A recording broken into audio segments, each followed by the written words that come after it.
Good morning everyone. आज हम पढ़ेंगे इफ़िशियंसी का, आगे के न्यूमेरिकल्स करेंगे। तो मैंने यहाँ पे एक क्वेश्चन लिया हुआ है, मैं एक बार पढ़ के सुना रहा हूँ।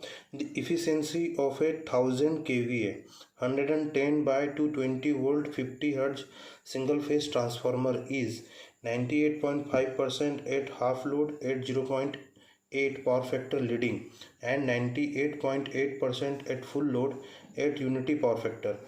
Determine first iron loss, second full load copper loss, maximum efficiency eight unity power factor. तो यहाँ पे हमारा इफिशियंसी दो बार दिया हुआ है। पहला इफिशियंसी है कि 1000 kVA रेटिंग पर ट्रांसफार्मर का टर्न रेशियो कितना है, 110/220 वोल्ट। ठीक है, V1/V2 कितना है, 110/220। तो ये कैसा है, एक स्टेप अप ट्रांसफार्मर है। ठीक है, रेटिंग कितना है, 1000 kVA है और इसकी इफिशियंसी कितना है, 98.5%। कितने लोड पर, हाफ लोड पर, यानी कि एक्स की वैल्यू कितनी है, 1/2 या फिर 0.5। पावर फैक्टर कितना हुआ है, 0.8 पावर फैक्टर लीडिंग। फिर बोल रहा है एंड 98.8% है, कब, जब फुल लोड हो और यूनिटी पावर फैक्टर हो। तो दो बार इफिशियंसी दिया हुआ है, तो मैं इसको दो बार लिख लेता हूँ। पहला है इफिशियंसी 98.5 या फिर आप बोल सकते हो 0.985। ठीक है, और x की वैल्यू कितना दिया हुआ है, 0.5। पावर फैक्टर कितना दिया हुआ है, पावर फैक्टर मतलब cos θ2 कितना दिया हुआ है, 0.8। लीडिंग और लैगिंग से यहाँ पे कोई फ़र्क नहीं पड़ेगा, क्योंकि हमको cos θ का वैल्यू डालना है। ठीक है, नेक्स्ट आपका क्या दिया हुआ है, एक और एफिशिएंसी दिया है आपका 98.8 यानी कि 0.988 और किस लोड पे दिया हुआ है, x = 1 लोड पे। और पावर फैक्टर कितना दिया हुआ है, यूनिटी cos θ2 1। ठीक है, तो वो आपसे पूछ रहा है कि PI बताइए कितना होगा और PCU कितना होगा, ये बताइए।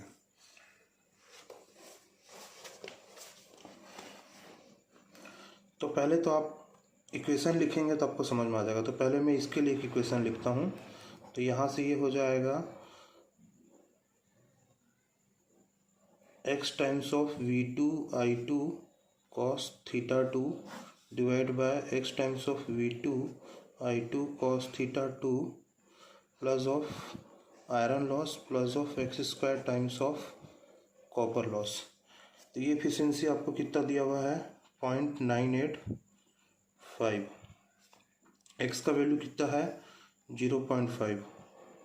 V2 और I2 यहाँ पे रेटिंग दिया हुआ है, क्या दिया हुआ है, कितना दिया हुआ है, 1000 kVA। रेटिंग कितना है, 1000 kVA। अगर आप इसको 1000 ही लिखोगे दैट मीन्स आपको सब चीज़ को kVA में ही रखना पड़ेगा, किलो में रखना पड़ेगा। तो मैं किलो में ही रख देता हूँ, तो ये हो जाएगा आपका 1000।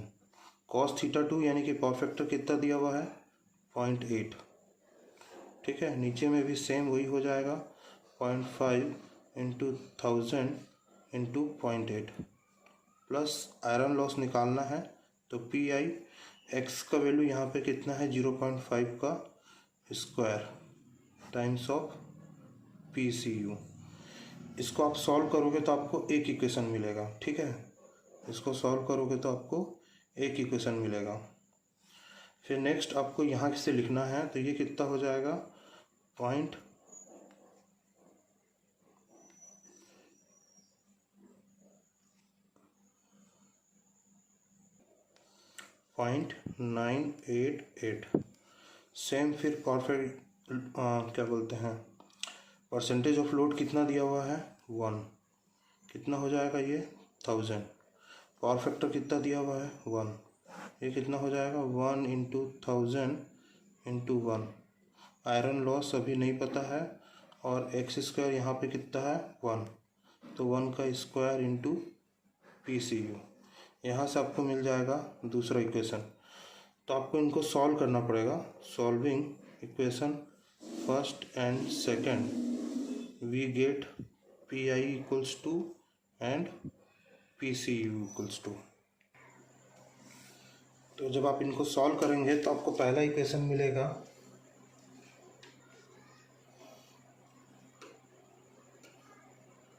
PI plus PCU equals to 12.146, ये आपको पहला मिलेगा।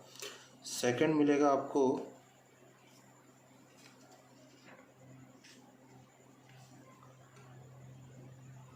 PI प्लस 1/4 यानी कि 1/4 यानी कि 0.25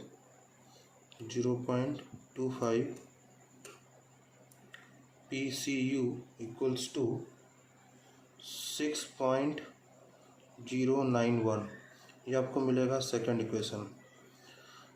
जब आप इनको सॉल्व करोगे, solving equation first and second, we get PI and PCU equals to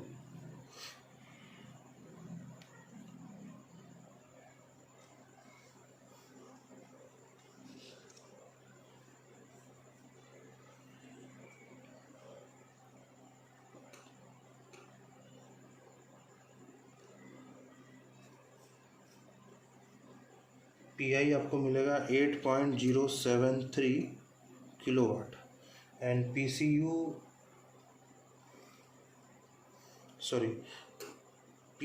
copper loss मिलेगा आपको 8.073 एंड आपको आयरन लॉस मिलेगा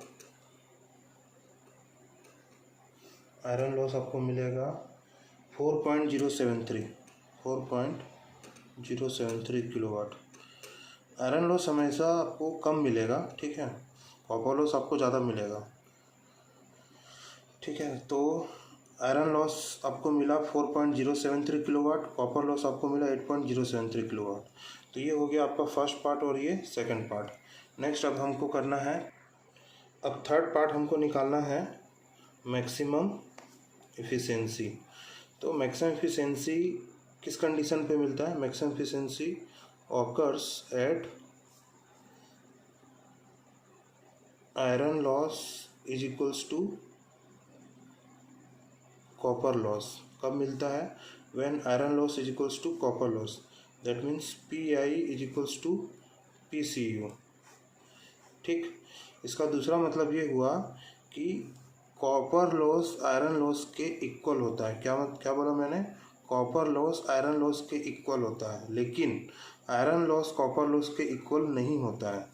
तो मान लो अगर आपका PI 100 किलोवाट हो और आपका कॉपर लॉस 400 किलोवाट हो, तो मैक्सिमम एफिशिएंसी के लिए PI इक्वल्स टू PCU कितना लिखोगे आप? 100 किलोवाट। कितना लिखोगे? 100 किलोवाट, क्योंकि ये फिक्स्ड है, वेरिएबल ही चेंज होगा। फिक्स्ड कैसे चेंज हो जाएगा? PI equals to PCU equals to आप 400 किलोवाट नहीं लिखोगे, क्योंकि आयरन लॉस चेंज नहीं होता है। इसलिए आयरन लॉस और कॉपर लॉस दोनों ही आयरन लॉस के इक्वल होंगे। इसलिए वेरिएबल लॉस चेंज होकर के आपका कितना बन जाएगा? आयरन लॉस के बराबर बन जाएगा। कब? जब आपको मैक्सिमम एफिशिएंसी निकालना हो तो। इसलिए कॉपर लॉस के बराबर कितना होगा? आयरन लॉस के बराबर होगा। लेकिन कभी भी फिक्स्ड वाला क्वांटिटी यानी कि आयरन लॉस कॉपर लॉस के बराबर नहीं हो सकता। इसीलिए इसका नाम फिक्स्ड लॉस है और इसका नाम वेरिएबल लॉस है। वेरिएबल लॉस चेंज होकर के फिक्स्ड पे आ सकता है, पर फिक्स्ड लॉस चेंज होकर के वेरिएबल लॉस के इक्वल नहीं आएगा, क्योंकि वो फिक्स्ड है, ठीक है। सेकेंड चीज़, मैक्सिमम एफिशिएंसी किस लोड पे होगा? Load at which maximum efficiency occurs, ये आपको मिलेगा full load into square root of iron loss divide by copper loss. तो ये हो जाएगा फुल लोड कितना था हमारा? 1000 kVA इंटू आयरन लॉस कितना आया हमारा? 4.073। कॉपर लॉस कितना आया था? 8.0 0.073। तो जब आप इसको सॉल्व करोगे तो आपको x का वैल्यू मिलेगा 710.3 kVA। ये आपको लोड मिल गया जिस लोड पर आपको मैक्सिमम एफिशिएंसी मिलेगा। एंड फॉर मैक्सिमम एफिशिएंसी आपका ये क्या हो जाएगा, x times of V2I2 cos θ2 divide by x times of V2I2 cos θ2। Iron loss की जगह आयरन लॉस और कॉपर लॉस की जगह भी आयरन लॉस। ये कितना हो जाएगा,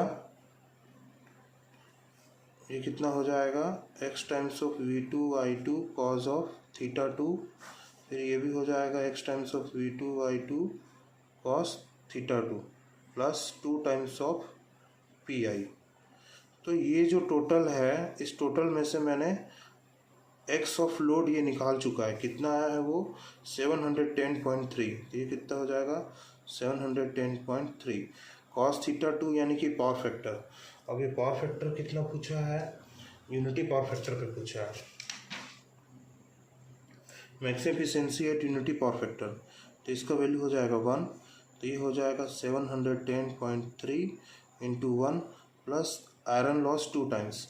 तो 2 टाइम्स ऑफ आयरन लॉस यानी कि 2 इंटू 4.073। तो जब आप इसको सॉल्व करोगे तो ये आपको मिलेगा 0.989 यानी कि परसेंटेज में 98.9%। तो ये हो गया मैक्सिमम एफिशिएंसी। तो आपके पास दो फार्मूले और आ गए, x equals to full load of PI by PCU।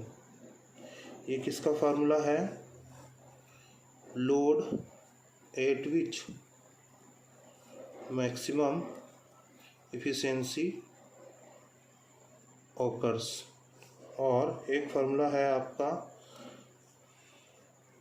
Maximum efficiency का, वो क्या हो जाएगा x times of V2I2 cos of θ2 divide by x times of V2I2 cos of θ2 plus of PI plus of copper loss आता, लेकिन maximum efficiency के लिए iron loss और कॉपर लॉस दोनों ही आयरन लॉस के बराबर होते हैं, इसलिए कॉपर लॉस की जगह भी PI हो जाएगा।